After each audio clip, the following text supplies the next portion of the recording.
1821, after centuries of colonial rule, Mexico casts out the Spanish and becomes an independent republic.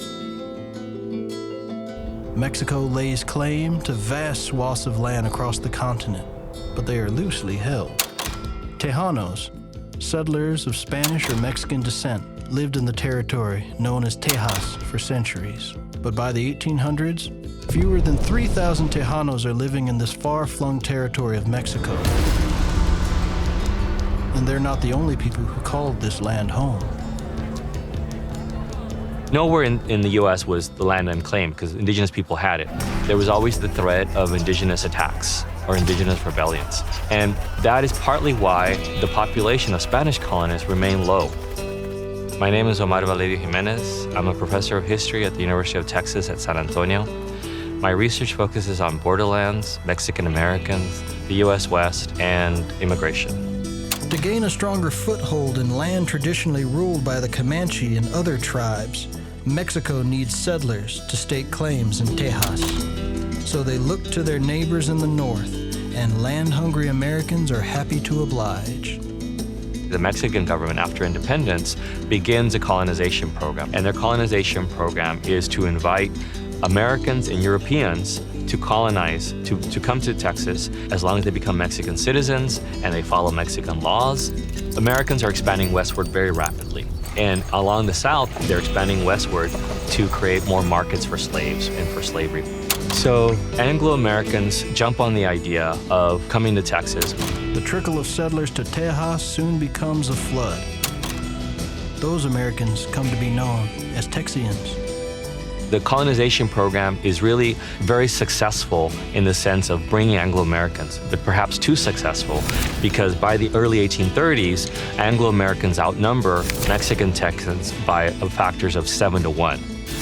There's about 30,000 Anglo-Americans in Texas, between 4,000 and 6,000 Tejanos or Mexican Texans, and there's about 5,000 slaves that Anglo-Texans had brought into Texas. But when Mexico abolishes slavery in 1829, a full 3 decades before the U.S., war was inevitable. Anglo-Americans are very upset about this because their economy is starting to become more and more dependent on slavery. Slave-holding Americans begin to chafe under the rule of a distant Mexican government. In addition, Tejanos resent centralized control from Mexico City. Whispers of rebellion soon spread. Tensions boil over when shots are exchanged between Texians and Mexican troops in the town of Gonzales. But Mexico won't let Tejas go without a fight. Mexican President Santa Anna takes on the role of general. He is determined to handle the rebels himself. After a number of clashes, Tejano and Mexican forces meet at the Mission San Antonio de Valero, better known as the Alamo. Mexican troops show up in force. Those inside the Alamo are vastly outnumbered.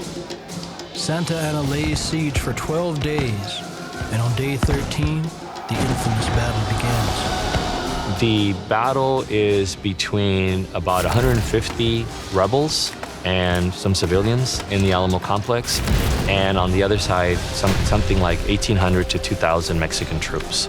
Among the most significant icons that people remember about the Alamo battle are William B. Travis, Davy Crockett, and James Bowie.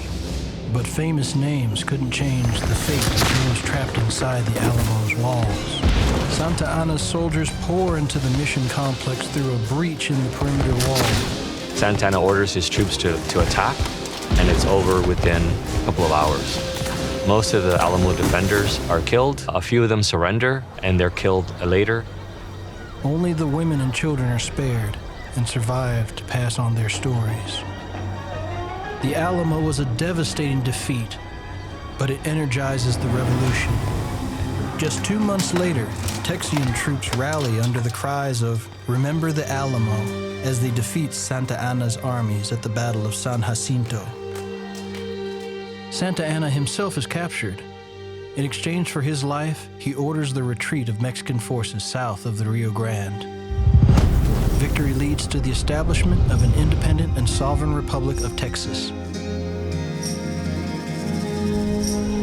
Today, Descendants of Texian and Tejano revolutionaries remember the Alamo as a tipping point in the history of the West.